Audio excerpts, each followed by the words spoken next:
There are some missing people cases that still remain unsolved. Various efforts have been made in an attempt to find them, including the use of CCTV cameras and other security footage. Number 5. 53-year-old Gary Watson Shearer from Renfrew, Scotland, disappeared just hours after he had arrived in the area of Lanzarote in celebration of St. Patrick's Day on the 17th of March. He had checked into a hotel in Puerto del Carmen and headed to Bar 67 right after. CCTV footage captured Gary lying unconscious in a doorway around 1:30 the following morning. A search was conducted of the area, but to no avail. Recently, though, new CCTV footage emerged showing Gary walking with an unidentified individual. According to Gary's niece, Darcy Shearer, the authorities had contacted the family about the footage. They stated that they were unsure if this was a brief encounter or something more than that. Previous CCTV footage had shown Gary in a jovial mood and mixing with a group of 6 other people at the pub the evening that he disappeared. Gary had been officially reported missing when he failed to show up for his flight back home. Gary's parents, Anne and Danny, as well as his sister Michelle, had flown out to Lanzarote to assist in the search. His family has also been critical about the police, stating that there was a lack of support in the weeks that followed his disappearance. Darcy stated that they're trying to keep his face and name out there in hopes that someone may recognize him or know anything about his whereabouts. A Facebook page called Find Gary Shearer was created as well, and one post read, quote, "Sorry for the lack of posts, there's been very little to update you all on." The new footage is said to be released to the press, and hopefully more information may come through regarding this man's whereabouts. Furthermore, Gary is said to suffer from epilepsy, as well as type 2 diabetes. He also walks with a limp and had been wearing a green and white Celtic football top, white shorts, and shoes at the time of his disappearance. He's said to be 5 feet and 2 inches tall and has graying or black hair. Several searches have been carried out in the area in an effort to locate the missing man. It's stated that should anyone have any information regarding this man, they're to make contact with the Civil Guards People and Homicide Team in Las Palmas. Additionally, you're encouraged to contact 07722 094 907 or 07305 243 618 or the local police. Gary Shearer's sister also stated that it feels empty without her brother around. As time moves on, concerns grow about the well-being of this missing person. With enough media coverage, the family hopes that Gary will soon turn up and believe that he is somewhere out there. The unidentified male in the CCTV footage has also not come forward with information. He can be seen in a light-colored shirt and dark pants.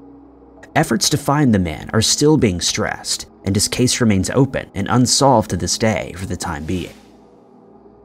Number 4. Trevor Dey was born to Michael and Anne Dey on the 15th of August, 1978. He had grown up in Naas, Ireland in County Kildare. He was the youngest out of 4 children. Trevor is said to be very close with his family, but was the closest with Mark, his older brother. He had gone on to study business at the Waterford Institute of Technology, but dropped out and struggled to find his calling. He then decided to take a computer course in Dublin that was concluded in 1999. After he had graduated, he had many job offers, but had decided to work in the IT department for the Bank of Ireland Asset Management. On the 7th of December 2000, Trevor was attending a Christmas party for his office at Buck Whaley's nightclub that was close to the bank at which he worked. The party had gone on until the early hours of the morning. It's believed that he had departed at around 3:30 in the morning. It had been raining that evening, and there had been a taxi workers' strike, so he had to walk home. The bank was still open at the time, and so he decided to grab his umbrella before venturing on a 20-minute walk to his apartment in the Ballsbridge neighborhood. Before embarking on his journey, he had some tea and spoke with one employee, Carl Pender. It was only around 4 that he began to make his journey. During the walk, he phoned Glenn Cullen, his friend, but left a voicemail because the friend had already been asleep. This was the last time that anyone had heard from Trevor. The following day, He had not shown up for work, and his coworkers, as well as his boss, found this to be urgent and concerning. Other employees had also been upset that day. That weekend, none of his friends and family had heard from him either, even though he had made plans with them. It's assumed that he was just busy. When Monday came, Trevor still had not shown, and this is when the urgency had kicked in. Mark had then received a phone call regarding his brother's status. He received a phone call from his mother that Monday, and she was frantic. The bank soon reported Trevor missing, and the search for him began. Mark was dedicated to finding his missing brother after he had not returned home for over 2 months. Authorities managed to obtain CCTV footage from the bank, as well as other nearby businesses. The cameras captured some chilling inferences. At 5 minutes past 3 that morning, a man who was wearing dark attire was seen heading toward the bank's gate and stood behind a pillar. It appeared as though he was trying to hide and stayed there for about 30 minutes. At 34 minutes past 3, the man answered a phone call. This is when Trevor entered into frame, also on a phone call with the man he would be having a cup of tea with. Once he arrived at the second gate, the unidentified man revealed himself, and the two had spoken briefly.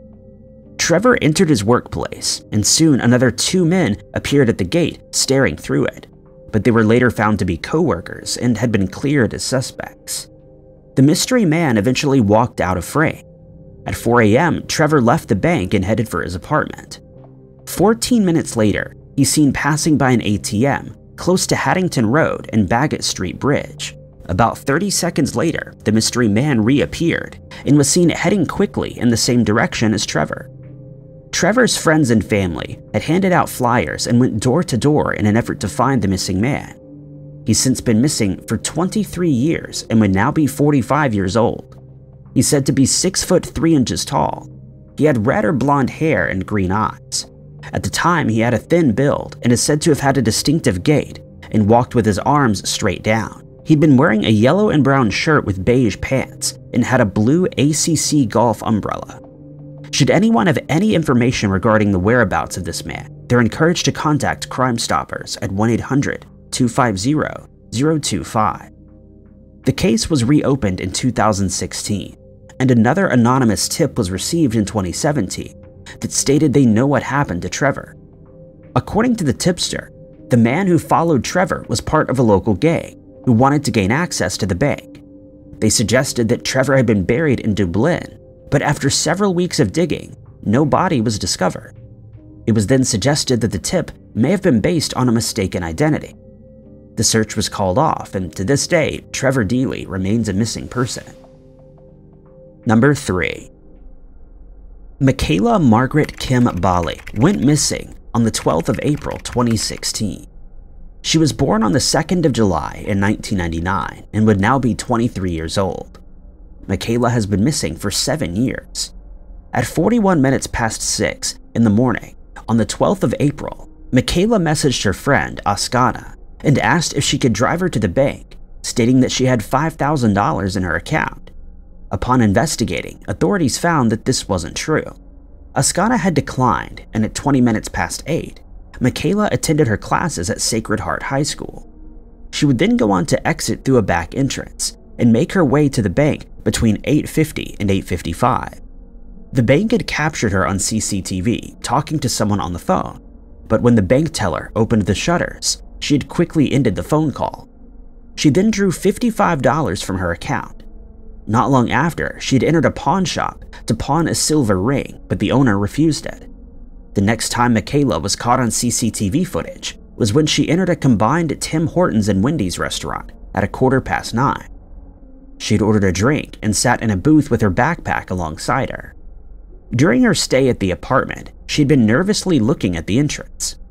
After a few minutes, Michaela got up and placed her backpack on her back, but she'd not had this bag at school, and this led investigators to believe that she could have been planning to leave Yorktown, Saskatchewan in Canada. At 23 minutes past 9, she exited through one of the exits only to immediately re-enter and use a different exit. She then returned to the Tim Hortons and Wendy's restaurant at 9:49 while on the phone with someone who's yet to be identified. She then sat at a booth that faced the door. At 12 minutes past 10, Michaela messaged her friend Shelby saying that she needed help only to retract it and say that she had figured it out. At 43 minutes past 10, she asked a woman for a room at her hotel, but she refused. 2 minutes later, she left the cafe while on the phone again. Between the times of 10:45 and 11:55, Michaela's whereabouts are not known, but she then re-entered the high school around noon that day. She'd met up with 2 friends and told them that she would be taking a bus to Regina. It was believed that she was possibly carrying 2 phones when inside the school. At 2 minutes past 12, she left the high school and went to the bus depot. She discovered that the bus she wanted to use was only departing at 5 in the afternoon, and so she left. She later returned to the UFC bus depot and had a meal at the Trail Stop restaurant. There were no CCTV cameras that had captured her there. Sometime after 1 in the afternoon, she had exited the depot but had never come home. Later that evening, she was reported missing. By the following morning, her phone was turned off. Authorities don't think that Michaela purchased a ticket, and after leaving the depot, her whereabouts are unknown. There have been numerous sightings of this missing woman, which have been as recent as 2019, but unfortunately these tips would come in too late. 2 months after her disappearance, Michaela had posted on social media with a picture of a Snapchat profile, stating that she's looking for some Snapchat friends because she didn't have any in real life. Authorities suspect that she'd made contact with someone the day she went missing and planned to meet them within that month. Additionally, a man who had a flaming cross tattoo was seen with Michaela, but it's now believed that he was just holding a door for her and he's not considered a suspect. It was found that the missing woman was messaging a man named Christopher. She had told her friends that she would be visiting him in Saskatchewan. Police officers had searched Christopher's home but found no evidence that he had been in Canada at the time that Michaela disappeared. After some further investigation, it was found that she was possibly messaging other individuals through an app called Kik, where messages remain private. There's speculation that she may have met with someone whom she met through that app, or she was kidnapped. Michaela is described as having blonde, shoulder-length hair and blue eyes. At the time of her disappearance, she was said to weigh 140 pounds. She has chickenpox scars on her forehead and a birthmark the size of a dime on the right side of her jaw. Michaela had a mole on the right side of her chin and protruding front teeth, as well as a scar on her left hand. She has a fair complexion and a thin build. The missing woman is said to wear teal-rimmed glasses, and it's stated that should anyone have any information regarding her whereabouts, that they contact the local Saskatchewan police at 306-641-9436. Additionally, you can also email miraclemichaela@gmail.com if you have any information. Number 2. 33 years ago, on the 1st of June 1990, 24-year-old Connie Linroy disappeared. Connie had walked into the Hayloft Bar in Mount Clemens barefooted and was never seen or heard from again. Surveillance footage had captured the young woman making her way into the bar with 2 men who had been her date and his friend at the time. This is where she was last seen. The video shows that the 3 individuals were showing their identification in order to access the bar. Later on, caught on the same camera, she can be seen exiting the bar alone, where she hits her shoulder against the wall accidentally. Strangely, she had taken her shoes but left her purse behind. It's stated that a possible sighting of her was seen from across the street, where she was using a payphone that same night. It's noted that parked nearby, there had been a 1970s model car, but it's not been confirmed if she had gotten into it or not, but ever since, Connie has been a missing person. It was determined that at the time of her disappearance, she'd been living with her parents after a short marriage, and had been dating a man before she disappeared. The relationship had to come to an end. The bar in question is situated in the 100 block of North Gratiot in Mount Clemens. On this day, Connie was going on a date with an individual named Greg, whom she met a few days prior. The 2 met at his apartment and then headed to Hayloft, where the friend, Brad, had joined them. The staff at the bar stated that the 3 individuals were behaving normally throughout the evening, and there was no argument or any unusual event happening at the table at which they sat. Around 11 that evening, Connie's date had gone to the restroom. Suddenly, Connie had gotten up and said that she needed to get away. She left without her black purse, but took her shoes with her. Camera footage revealed her leaving 50 minutes after she had arrived. Upon watching the video, Connie's family believed that she may have gotten spiked. A few minutes later, both men who accompanied her had gone outside to look for her, only to return moments later, where they decided to wait inside for her return. But by 2 the next morning, Connie still had not shown up. Her vehicle had been left at her date's apartment, Sterling Heights, that evening, and that's where it was found later. As for the unconfirmed payphone sighting, authorities had tried to access the records of it, but it had not been successful. Witnesses later reported that they'd seen a woman who resembled Connie at Newport Apartments in Clinton Township a few days after she had gone missing. After police investigated this claim, it was found that the woman the witnesses had seen was not the one they were looking for. The 2 men who Connie had been with that evening were interviewed and then cleared as suspects. Additionally, an arrest was made of a man named Leslie Williams after he confessed to 4 homicides in eastern Michigan. It was initially speculated that he may have had something to do with the disappearance of Connie, but he had been in prison at the time. Both Connie's ex-boyfriend and ex-husband were interviewed and were cleared as suspects as they both had alibis. It's noted that when Connie and her recent ex-boyfriend had broken up, she had left barefoot. Some theorized that she may have wandered down to Clinton River, which was nearby to the bar. Authorities searched the river, but no clues were found. It's believed that she'd been spiked and abducted due to the sighting of her at the payphone, and it's then been suggested that she called someone to pick her up, and it's then thought that either that person never came to get her, or they did and something had gone wrong. Connie Royce was born on the 22nd of September 1965. At the time of her disappearance, she was said to have weighed around 120 pounds and was 5 feet 3 inches tall. When she disappeared, Connie was wearing a black sleeveless, form-fitted mini dress, which had a flower print on the skirt. One of the strangest features of her case is that she was barefoot. Connie was a Caucasian female who had sandy shoulder-length hair at the time of her disappearance, and she's also said to have had blue eyes. She allegedly has 2 tattoos. One of them has names and a heart on her right shoulder, while the other is a bumblebee found on her right wrist. She also has her ears pierced and is featured with a gap between her front teeth. Connie's maiden name is said to be Bostic, and in various accounts, her known surname, Royce, is spelled with an S. Connie would now be about 56 years old, and her case remains unsolved. If anyone has any information regarding this missing woman, you're urged to contact the Macomb County Sheriff's Office at 586-307-9358 or 586-469-5151 with the agency case number 0562590. Her NamUs case number is 5414 and her NCIC case number reads as M518264762. Number 1.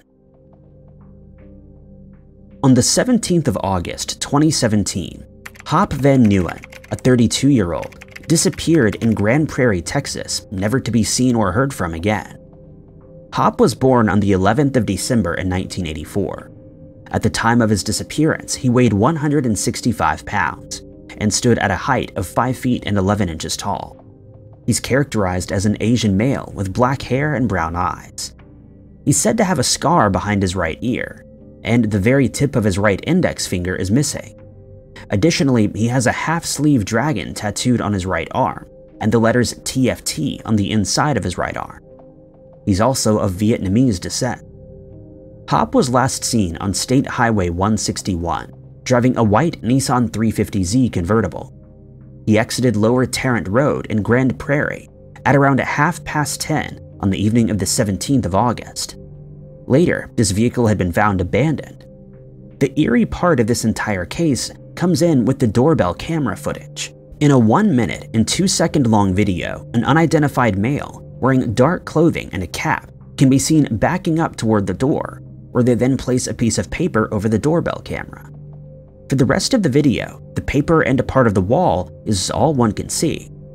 The detectives involved in this case have not confirmed if they suspect foul play or not, but Hop's family and friends are concerned that the man was abducted after viewing the security footage that was taken on the evening that he disappeared. Additionally, after the paper is placed before the camera, the sound of loud fiddling noises can be heard as though the lock is being picked, and then the opening of a door can be heard. A few words can be heard spoken, but it's uncertain as to what was said. Some have suggested the man was speaking over a two-way radio. Footsteps can be heard approaching next, and the paper is pushed further against the camera to ensure that his identity is not captured. This incredibly creepy video only supports the idea that he'd been kidnapped. His family believed that Hop is in great danger. One family member, Shally Nguyen, stated that they hoped that someone had seen his car or him around the time of his disappearance, and that any information they received at this point would be helpful. Some individuals who have seen the footage believe that the perpetrator is a skilled criminal, and his lockpicking sounded rather trained as well. Some also believe that the man was communicating with someone else and not operating alone. This case appeared on the subreddit Unsolved Mysteries, and some Redditors believe that this seemingly organized crime has something to do with one of the largest Japanese criminal groups that's rather well known for the repercussions that may occur. They support this theory by referring to the missing fingertip, but it's been noted that Hop is not Japanese, and therefore this likely isn't the case. One individual suggested that it may be a different organized crime group that carried out the abduction of the missing man if that is the case. It's also believed that someone within Hop's inner circle possibly knows what happened to him and is keeping quiet about it out of fear, or the belief that it's a safer option if this is some sort of gang-related incident. While there has been some speculation among those interested in the case as to what the lettering on his arm means, nothing of that nature has been confirmed as of yet. Hop certainly disappeared under very suspicious circumstances that evening that he went missing. Should anyone have any information regarding this missing man, you're urged to make contact with the Grand Prairie Police Department at 972-237-8790.